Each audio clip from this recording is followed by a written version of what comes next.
हिंदू धर्म में 16 संस्कारों का उल्लेख किया जाता है जो मानव को उसके गर्भाधान संस्कार से लेकर अंत्येष्टि क्रिया तक किए जाते हैं। इनमें से विवाह, यज्ञोपवीत इत्यादि संस्कार बड़े धूमधाम से मनाए जाते हैं।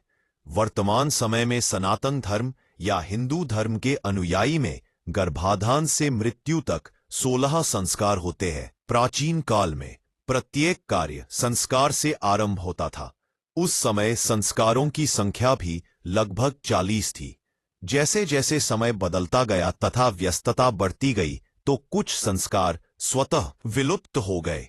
इस प्रकार समयानुसार संशोधित होकर संस्कारों की संख्या निर्धारित होती गई। गौतम स्मृति में 40 प्रकार के संस्कारों का उल्लेख है। महर्षि अंगिरा ने इनका अंतर्भाव 25 संस्कारों में किया।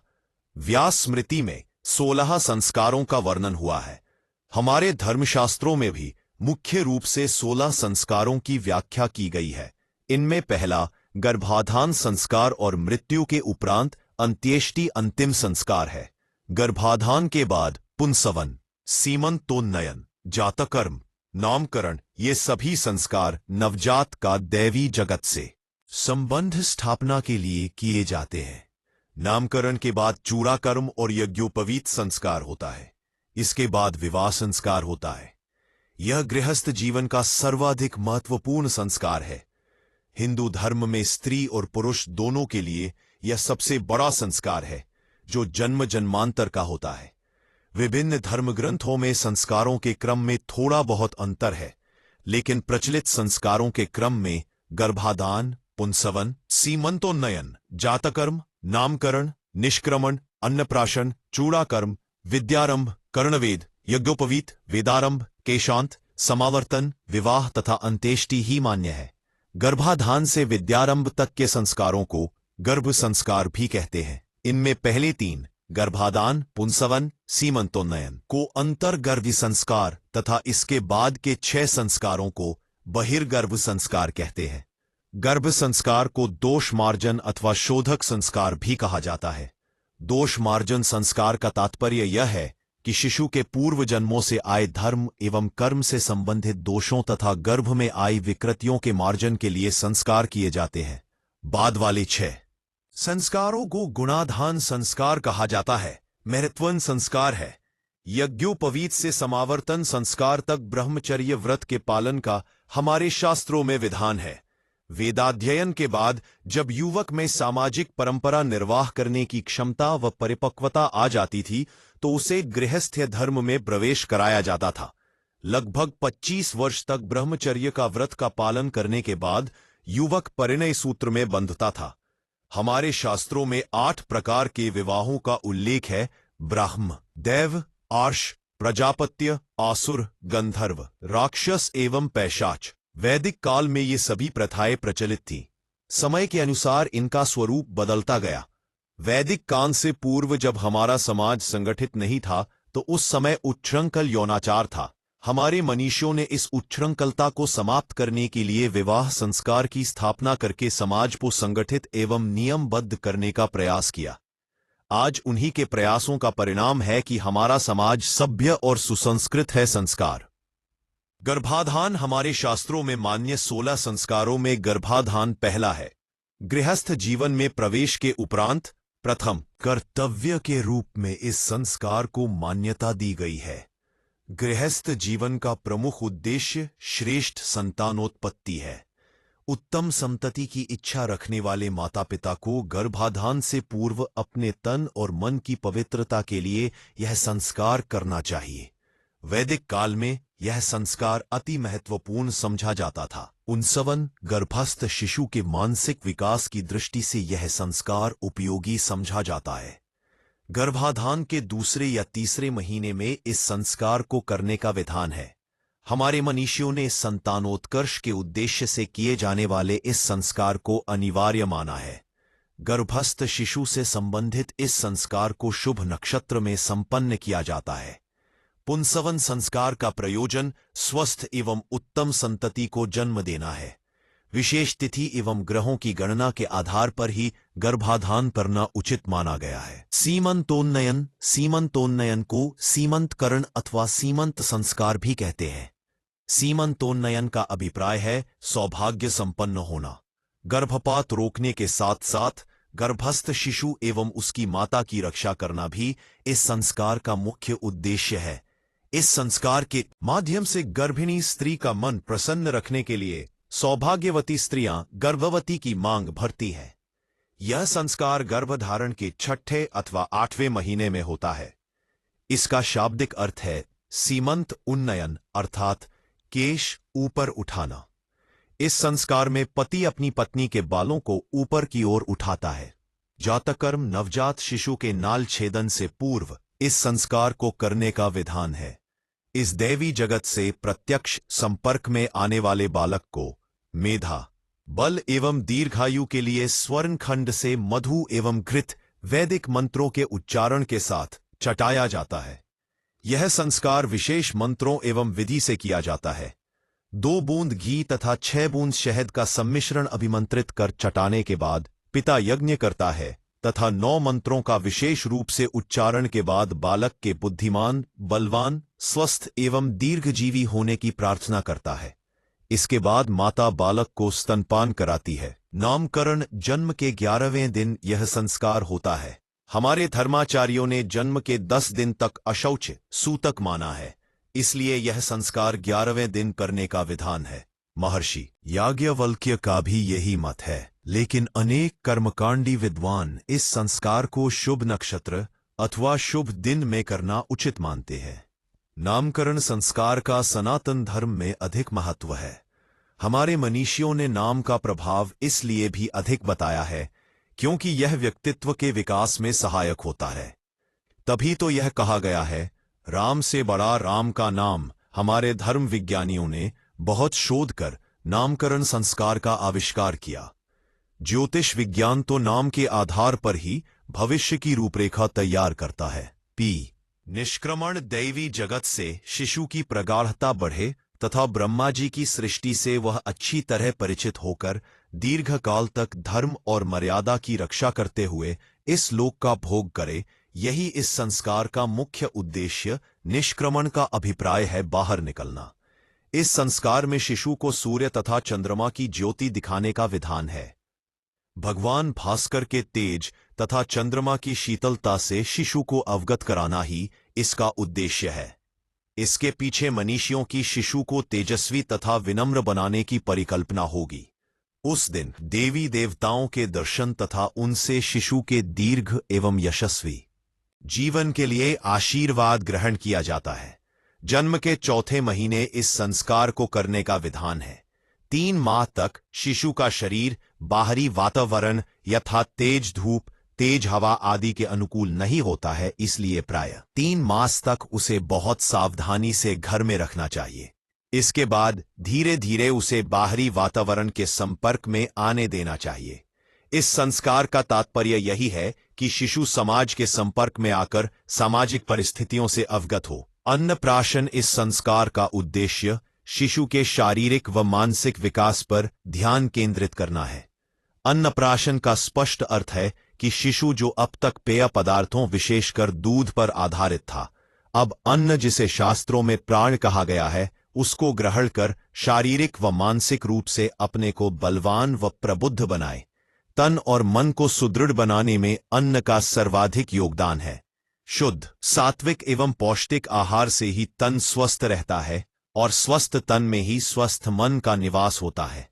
आहार शुद्ध होने पर ही अंतःकरण शुद्ध होता है तथा मन, बुद्धि, आत्मा सबका पोषण होता है। इसलिए इस संस्कार का हमारे जीवन में विशेष महत्व है। हमारे धर्माचार्यों ने अन्नप्राशन के लिए जन्म से 6ठे महीने को उपयुक्त माना है। 6ठे मास में शुभ नक्षत्र एवं शुभ दिन देखकर यह संस्कार करना चाहिए। खीर और मिठाई से शिशु के अन्न ग्रहण को शुभ माना गया है। अमृत, क्षीर भोजनम, हमारे शास्त्रों में खीर को अमृत के समान उत्तम माना गया है। चूड़ा कर्म को मुंडन संस्कार भी कहा जाता है। हमारे आचार्यों ने बालक के पहले, तीसरे या 5वें वर्ष में इस संस्कार को करने का विधान बताया है। इस संस्कार के पीछे शुचिता और बौद्धिक विकास की परिकल्पना हमारे मनीषियों के मन में होगी। ज्योतिष शास्त्र के अनुसार इस संस्कार को शुभ मुहूर्त में करने का विधान है। वैदिक मंत्रोच्चारण के साथ यह संस्कार संपन्न होता है। विद्यारंभ भूत संस्कार। विद्यारंभ भूत संस्कार के क्रम के बारे में हमारे भूत में मत भिन्नता है।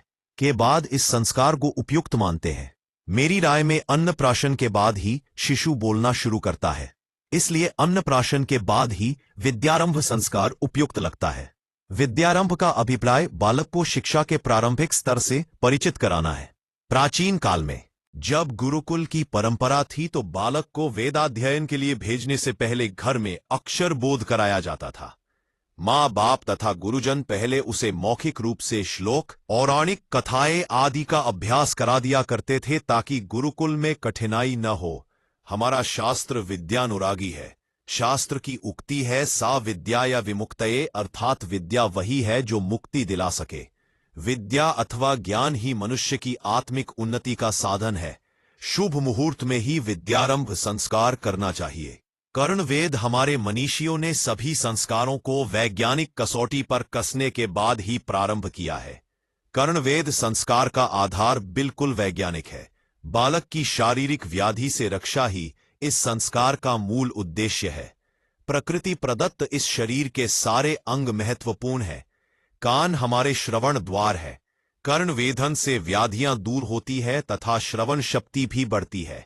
इसके साथ ही कानों में आभूषण हमारे सौंदर्य बोध का परिचायक भी है। यज्ञोपवीत के पूर्व इस संस्कार को करने का विधान है। ज्योतिष शास्त्र के अनुसार शुक्ल पक्ष के शुभ मुहूर्त में इस संस्कार का संपादन श्रेयस्कर है।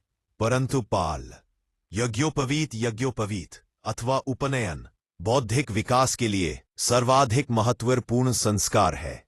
धार्मिक और आध्यात्मिक उन्नति का इस संस्कार में पूर्ण रूपेण समावेश है। हमारे मनीषियों ने इस संस्कार के माध्यम से वेद माता गायत्री को आत्मसात करने का प्रावधान दिया है।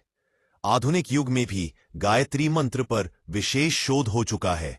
गायत्री सर्वाधिक शक्तिशाली मंत्र है। यज्ञोपवीतम परमम पवित्रम, अर्थात यज्ञोपवीत जिसे जनेऊ भी कहा जाता है, अत्यंत पवित्र है। प्रजापति ने स्वाभाविक रूप से इसका निर्माण किया है। यह आयु को बढ़ाने वाला, बल और तेज प्रदान करने वाला है। इस संस्कार के बारे में हमारे धर्मशास्त्रों में विशेष उल्लेख है। यज्ञोपवीत धारण का वैज्ञानिक महत्व भी है। प्राचीन काल में जब गुरुकुल की परंपरा थी, उस समय प्राय 8 वर्ष की उम्र में यज्ञोपवीत संस्कार संपन्न हो जाता था। इसके बाद बालक विशेष अध्ययन के लिए गुरुकुल जाता था। यज्ञोपवीत से ही बालक को ब्रह्मचर्य की दीक्षा दी जाती थी, जिसका पालन गृहस्थाश्रम में आने से पूर्व तक किया जाता था। इस संस्कार का उद्देश्य संयमित जीवन के साथ आत्मिक विकास में रत रहने के लिए बालक को प्रेरित करना है। वेदारंभ ज्ञानार्जन से संबंधित है यह संस्कार। वेद का अर्थ होता है ज्ञान, और वेदारंभ के माध्यम से बालक अब ज्ञान को अपने अंदर समाविष्ट करना शुरू करे। यही अभिप्राय है इस संस्कार का। शास्त्रों में ज्ञान से बढ़कर दूसरा कोई प्रकाश नहीं समझा गया है। स्पष्ट है कि प्राचीन काल में यह संस्कार मनुष्य के जीवन में विशेष महत्व रखता था। यज्ञोपवीत के बाद बालकों को वेदों का अध्ययन एवं विशिष्ट ज्ञान से परिचित होने के लिए योग्य आचार्यों के पास गुरुकुलों में भेजा जाता था। वेदारंभ से पहले आचार्य अपने शिष्यों को ब्रह्मचर्य व्रत का पालन करने एवं संयमित जीवन जीने की प्रतिज्ञा कराते थे तथा उसकी परीक्षा लेने के बाद ही वेदाध्ययन कराते थे। असंयमित जीवन जीने वाले वेदाध्ययन के अधिकारी नहीं माने जाते थे। हमारे चारों वेद ज्ञान के अक्षुण्य भंडार है। इस संस्कार को जन्म से 5वें या 7वें वर्ष में किया जाता है। अधिक प्रामाणिक 5वां वर्ष माना जाता है। यह संस्कार प्रायः वसंत पंचमी को किया जाता है। केशांत गुरुकुल में वेदाध्ययन पूर्ण कर लेने पर आचार्य के समक्ष यह संस्कार संपन्न किया जाता था। वस्तुतः यह संस्कार गुरुकुल से विदाई लेने तथा गृहस्थ श्रम में प्रवेश करने का उपक्रम है। वेद पुराणों एवं विभिन्न विषयों में पारंगत होने के बाद ब्रह्मचारी के समावर्तन संस्कार के पूर्व बालों की सफाई की जाती थी तथा उसे स्नान कराकर स्नातक की उपाधि दी जाती थी। केशांत संस्कार शुभ मुहूर्त में किया जाता था। समावर्तन गुरुकुल से विदाई लेने से पूर्व शिष्य का समावर्तन संस्कार होता था। इस संस्कार से पूर्व ब्रह्मचारी का केशांत संस्कार होता था और फिर उसे स्नान कराया जाता था। यह स्नान समावर्तन संस्कार के तहत होता था। इसमें सुगंधित पदार्थों एवं औषधादि युक्त जल से भरे हुए वेदी के उत्तर भाग में 8 घड़ों के जल से स्नान करने का विधान है। यह स्नान विशेष मंत्रोच्चारण के साथ होता था। इसके बाद ब्रह्मचारी मेखला व दंड को छोड़ देता था, जिसे यज्ञोपवीत के समय धारण कराया जाता था। इस संस्कार के बाद उसे विद्या स्नातक की उपाधि आचार्य देते थे। इस उपाधि से वह सगर्व गृहस्थ श्रम में प्रवेश करने का अधिकारी समझा जाता था। सुंदर वस्त्र व आभूषण धारण करता था तथा आचार्य एवं गुरुजनों से आशीर्वाद ग्रहण कर अपने घर के लिए विदा होता था। यह संस्कार बच्चे से परिपक्वता की ओर उसे युवा बनाता है। इस संस्कार के समय उसकी उम्र 23 से 24 वर्ष के लगभग मानी गई है। विवाह प्राचीन काल से ही स्त्री और पुरुष दोनों के लिए यह सर्वाधिक महत्वपूर्ण संस्कार है। यज्ञोपवीत से समावर्तन संस्कार तक ब्रह्मचर्य व्रत के पालन का हमारे शास्त्रों में विधान है। वेदाध्ययन के बाद जब युवक में सामाजिक परंपरा निर्वाह करने की क्षमता व परिपक्वता आ जाती थी, तो उसे गृहस्थ्य धर्म में प्रवेश कराया जाता था। लगभग 25 वर्ष तक ब्रह्मचर्य का व्रत का पालन करने के बाद युवक परिणय सूत्र में बंधता था। हमारे शास्त्रों में 8 प्रकार के विवाहों का उल्लेख है: ब्राह्म, देव, आर्ष, प्रजापत्य, आसुर, गंधर्व, राक्षस एवं पैशाच।